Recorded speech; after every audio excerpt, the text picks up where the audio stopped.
ભારત પાકિસ્તાન વચ્ચેના તણાવને ધ્યાનમાં રાખીને બનાસકાંઠા જિલ્લાના ડીસા તાલુકામાં આવેલ વિશ્વકર્મા મંદિર ખાતે વંદે માતરમ યુવા ગ્રુપ દ્વારા મેગા રક્તદાન કેમ્પનું આયોજન કરાયું છે.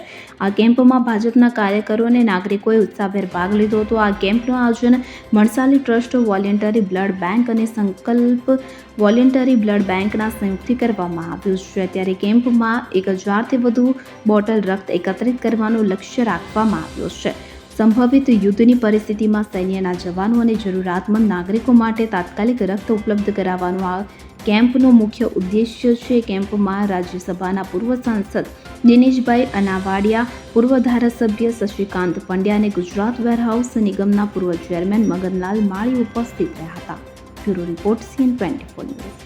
હવે જુઓ દેશ દુનિયાની તમામ ખબરો તમારી આંગળીના ટેરવે. ઉઠાવો મોબાઈલ અને Google Play Store પરથી ડાઉનલોડ કરો અમારી CN24 ન્યૂઝ મોબાઈલ એપ.